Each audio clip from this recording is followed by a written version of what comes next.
Wait, haven't we covered the Aztecs already? Yes, but that episode focused on Tenochtitlan and the Spanish conquest. Today, we're going deeper into something we only touched on, the Triple Alliance. Because here's what most people don't know. The Aztec Empire wasn't really an empire in the way we usually think. It was an alliance of three city-states, Tenochtitlan, Texcoco, and Tlacopan, that together dominated central Mexico. And each city brought something different to the table. Tenochtitlan had military might and political power. Texcoco had intellectuals, poets, and philosophers. It was called the Athens of the Western world. Tlacopan was the junior partner that provided crucial military support. Together, they conquered over 400 city-states and extracted tribute from 5 to 6 million people. But here's the fascinating part. They didn't fully conquer or occupy territories. They left local rulers in place as long as they paid tribute. It was a tribute empire, not a territorial one. And that system had strengths and fatal weaknesses. So how do three cities coordinate to build a superpower? What happens when the partners aren't equal? And how does a loose alliance compare to a centralized empire when facing existential threats? I'm Jack. This is Blueprints of Power, and today we're going back to Mesoamerica to understand the political genius and vulnerabilities of the Triple Alliance. Let's go. Schemes in the shadows, plans in the light, kings and conquerors chasing the night. Brick by brick, their stories grow tall, but every empire learns how to fall. What's up, everyone? Welcome back to Blueprints of Power. I'm Jack. I'm Lily. And I'm Charlie. Today we're doing something a little different. We're revisiting the Aztecs, but from a different angle. Didn't we already do an Aztec episode?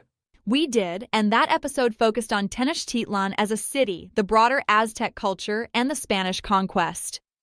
Today we're zooming in on the political structure, the Triple Alliance that actually ran the empire. Because calling it the Aztec Empire is actually a bit misleading. It was more accurately an alliance of three city-states that functioned as a coalition government. So it's like three separate cities running things together. Exactly. Tenochtitlan was the dominant partner, Texcoco was the intellectual and cultural center, and Tlacopan was the junior partner. Together they formed the Texcan-Tlatelollan, the Triple Alliance. And this structure shaped everything about how they governed, how they conquered, and ultimately why they were vulnerable to Spanish conquest. The Triple Alliance lasted from 1428 to 1521, less than 100 years.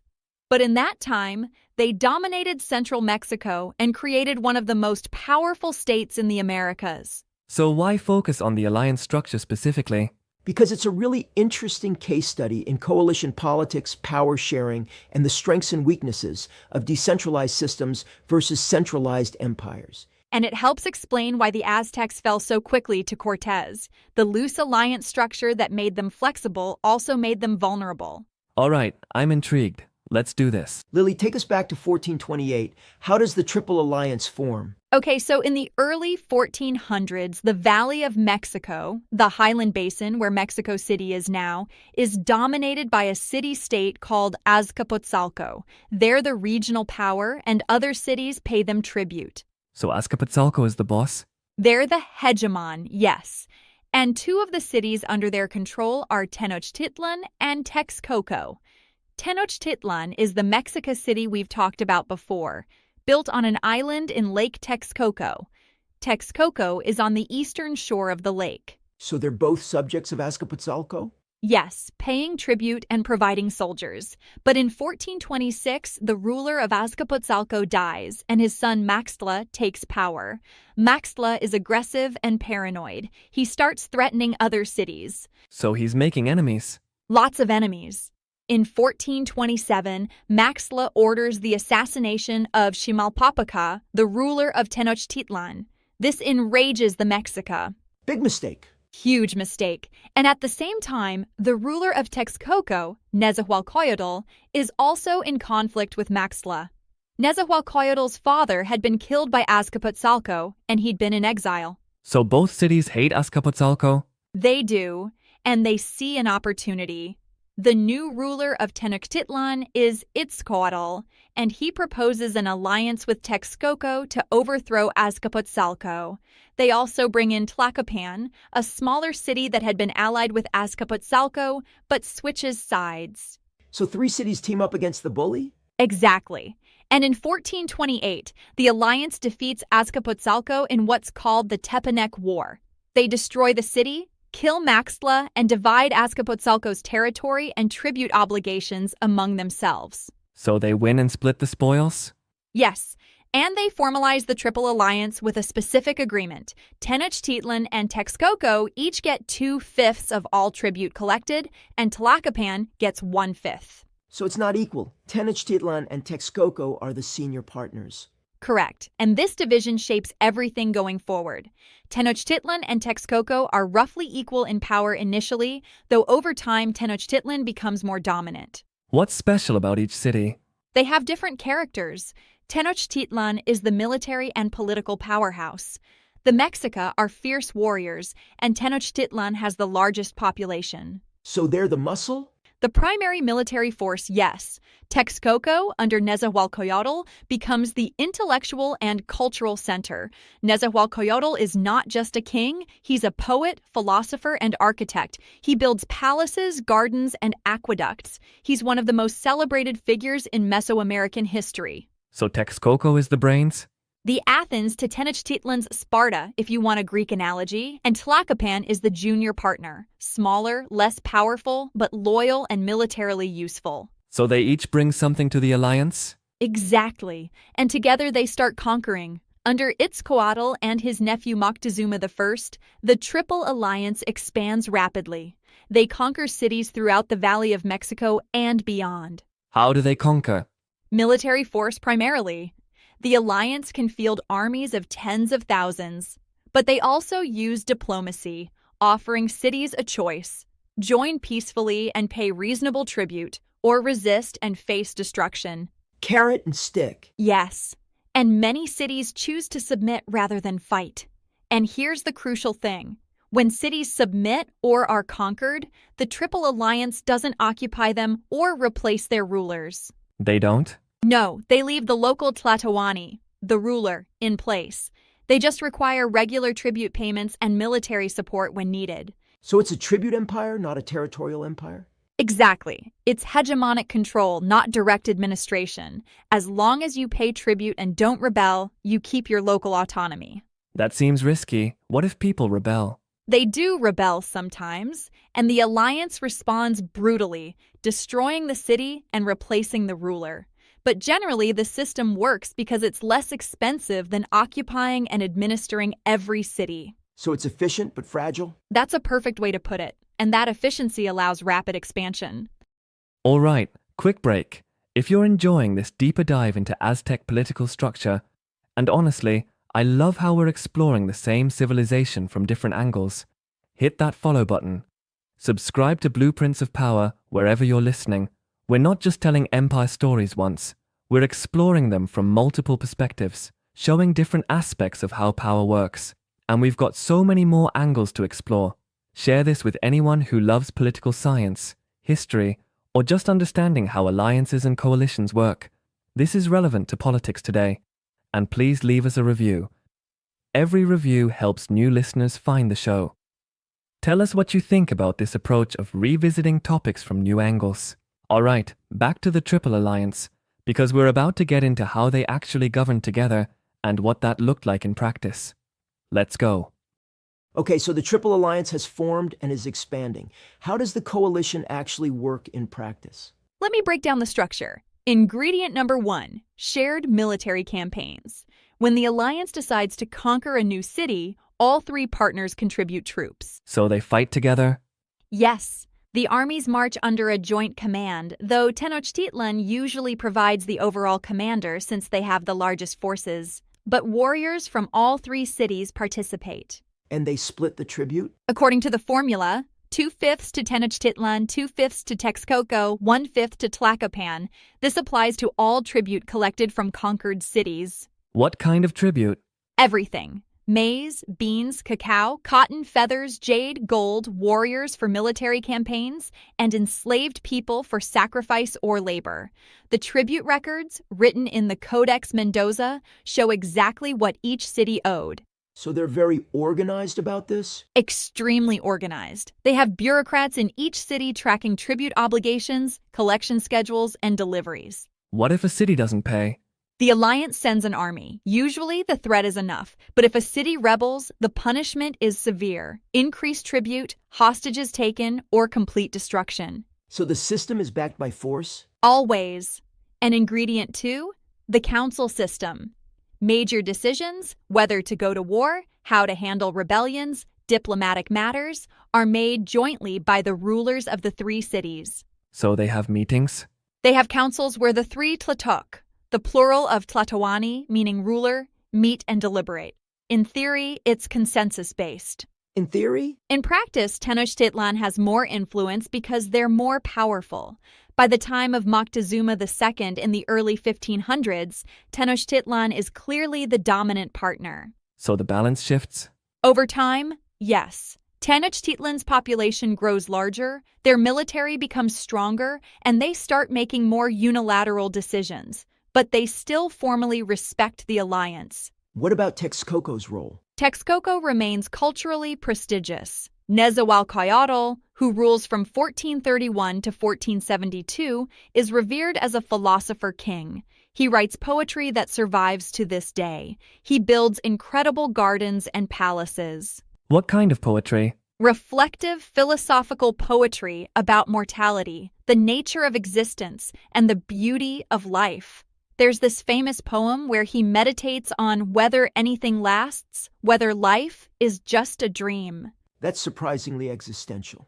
Mesoamerican philosophy was sophisticated, and Nezahualcóyotl establishes Texcoco as a center of learning, attracting poets, artists, and thinkers from across the alliance. So Texcoco is like the cultural capital? Exactly. While Tenochtitlan is the political and military capital, Texcoco is the intellectual capital, and this division works well for decades. What about ingredient 3? Ingredient 3? The tribute network. The alliance controls over 400 city-states at its peak, covering about 80,000 square miles. This creates a vast tribute network. How do they manage 400 cities? They group them into provinces, each with a tribute collector who reports to the alliance. The collector ensures tribute is paid on time and in full. If there's a problem, he reports to Tenochtitlan, Texcoco, or Tlacopan. So there's a bureaucracy? A sophisticated one. And ingredient 4, marriage alliances. The ruling families of the 3 cities intermarry to strengthen bonds. So they're literally family? Often, yes. Moctezuma II's mother was from Tlacopan. His wives included princesses from Texcoco. These marriages create kinship ties that reinforce political alliances. Smart strategy. Very smart. And ingredient 5, shared rituals and religion. The 3 cities participate in joint ceremonies, especially the new fire ceremony held every 52 years when the Aztec calendar cycles complete. What's the new fire ceremony? It's a massive ritual marking the end of one calendar cycle and the start of another. All fires across the alliance are extinguished, then a new fire is lit ceremonially and distributed to all cities. It's a unifying ritual. So shared religion reinforces political unity? Exactly. And ingredient 6, competitive but cooperative culture. The 3 cities maintain distinct identities and compete in some ways. Who builds the grandest temple? Who has the best poets? Who wins the most battles? So there's rivalry? Friendly rivalry mostly. It motivates excellence, but they cooperate when facing external threats. What kind of threats? Independent kingdoms like Tlaxcala to the east, which never submits to the alliance. The Aztec Empire to the west, which defeats the alliance several times. These external enemies actually help keep the alliance united. So common enemies create unity? They certainly help. And for about 90 years, from 1428 to the early 1520s, this system works. The alliance is stable, prosperous, and powerful. But then Cortés arrives? Then everything changes.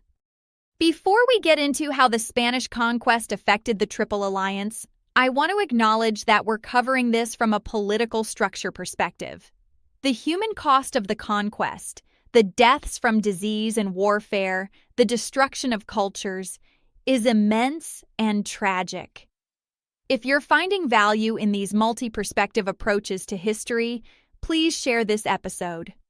Understanding how political systems work, their strengths and vulnerabilities, helps us think about governance today. And please leave us a review. It helps the show grow and reach more people interested in thoughtful history. All right, let's talk about how the Triple Alliance's structure made it vulnerable to Spanish conquest. Let's get into it. Okay, so when Cortés arrives in 1519, how does the alliance structure affect what happens? The alliance structure becomes a critical vulnerability. Remember, the Triple Alliance controlled over 400 city-states through tribute, not occupation. Many of those cities resented Aztec rule. So they're unhappy subjects? Very unhappy. They're paying heavy tribute, providing warriors for wars they don't care about, and sending people to Tenochtitlan for sacrifice. When Cortés arrives, he quickly realizes this. So he exploits the resentment. Exactly. Cortés makes alliances with cities that hate the Triple Alliance, especially Tlaxcala, which had fought the alliance for decades and never been conquered. So enemy of my enemy is my friend? Precisely. Tlaxcala provides Cortés with thousands of warriors, far more than the few hundred Spanish he has. And other cities join too. So it becomes a coalition war? It becomes an indigenous rebellion with Spanish leadership and technology. This is crucial. The Spanish didn't conquer the Aztecs alone. They led a coalition of indigenous allies who wanted to overthrow Triple Alliance rule. So the alliance structure that made them powerful also made them vulnerable. Exactly. A centralized empire with direct administration might have been harder to turn against itself, but a loose tribute system with resentful subjects? That's vulnerable to divide and conquer tactics. What about the three cities themselves? Do they stay united? Initially, yes. When Cortés captures Moctezuma II in 1519, all three cities remain loyal to the alliance. But as the situation deteriorates, especially after the massacre of nobles and the Spanish retreat during La Noche Triste, cracks appear. What kind of cracks? After Moctezuma's death, a new Tlatoani named Cuitlahuac takes power in Tenochtitlan. He leads a fierce resistance, but he dies from smallpox after only 80 days. So disease is destabilizing leadership? Massively. The smallpox epidemic of 1520 to 1521 kills huge portions of the population. Estimates range from 40% to 60% in some cities. It devastates Tenochtitlan, Texcoco, and Tlacopan. That's catastrophic. And it weakens the alliance's ability to coordinate. When Cuauhtémoc becomes the next Tlatoani of Tenochtitlan, he's leading a city decimated by disease, surrounded by Spanish and indigenous enemies. What about Texcoco and Tlacopan? This is where the alliance fractures. In 1521, the ruler of Texcoco, Ixtlilxochitl II, makes a fateful decision. He sides with Cortés. Wait, one of the alliance partners switches sides? Yes, Ixtlilxochitl calculates that the Spanish will win and that siding with them offers Texcoco a chance to survive and perhaps even replace Tenochtitlan as the dominant power. So the alliance breaks apart? It does. With Texcoco defecting and providing Cortés with warriors, ships, and local knowledge, Tenochtitlan is isolated. Tlacopan also effectively withdraws, not actively fighting for Tenochtitlan. So the three partners abandon each other? Under extreme pressure, yes. The coalition that had held for 90 years dissolves in months. And then comes the siege? In May 1521, Cortés begins the siege of Tenochtitlan. He cuts off food and water, attacks from the lake with brigantines, and slowly fights his way into the city. Cuauhtémoc defends desperately, but after 93 days, on August 13, 1521, he surrenders. So the Triple Alliance ends? The Triple Alliance ends. The three cities survive as settlements, but they're now subjects of Spain. The political structure that had dominated central Mexico is gone. What's the legacy? The alliance structure is fascinating historically because it shows an alternative to centralized empire. The Aztecs achieved power through coalition rather than consolidation. But that made them vulnerable. It did. Decentralized power is flexible and efficient but fragile under existential threats. Centralized power is rigid but resilient. So there's a trade-off? Always. And the Triple Alliance represents one end of that spectrum, prioritizing efficiency and autonomy over security and unity. All right, we've covered how the Triple Alliance formed, how it functioned, and how it fell. Time for lessons. What can we learn from this coalition empire? Charlie, you're first. Here's mine. Coalitions are powerful, but fragile. The Triple Alliance achieved more together than any single city could have alone. But when crisis came, the coalition fractured because each partner prioritized self-preservation. The lesson? Alliances and partnerships can multiply your strength, but they require constant maintenance and trust. When pressure hits, coalitions break along the seams unless you've built deep, resilient bonds. Unity requires more than convenience. Exactly. It requires shared values and trust. That's perfect. Mine's about the limits of hegemonic control. The Triple Alliance controlled hundreds of cities through tribute rather than occupation. That was efficient and allowed rapid expansion, but it meant subject cities were always looking for opportunities to rebel. The lesson?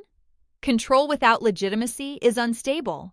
If you rule people who resent you, they'll turn on you the moment a credible alternative appears. You need consent, not just compliance. Resentment is a latent vulnerability. Always. Both excellent. Mine's about specialization in partnerships. Tenochtitlan provided military power. Texcoco provided culture and intellect. Tlacopan provided support. Each had a role. The lesson? Successful partnerships leverage different strengths. You don't need partners who are identical to you. You need partners who complement your strengths and cover your weaknesses. Diversity of capabilities creates resilient alliances. Complementary beats identical. In partnerships, yes. That's really insightful. I love this approach. Revisiting civilizations from different angles. It shows how complex these societies were. There's always more to learn. Absolutely. And the Triple Alliance is a great example of alternative political structures. Not every empire has to be centralized. Though maybe centralization has advantages when facing existential threats. There are always trade-offs. That's the lesson. All right, next week we're covering the Byzantine Empire, the Eastern Roman Empire that survived for 1,000 years after Rome fell. Constantinople, Greek fire, mosaics, and the bridge between ancient and medieval worlds. It's going to be epic. The Byzantines are so underrated. This will be a great episode. I'm ready. Same. All right, that's it for today. Thanks for hanging with us on Blueprints of Power. I'm Lily. I'm Charlie. And I'm Jack. And we'll see you next time. Peace out.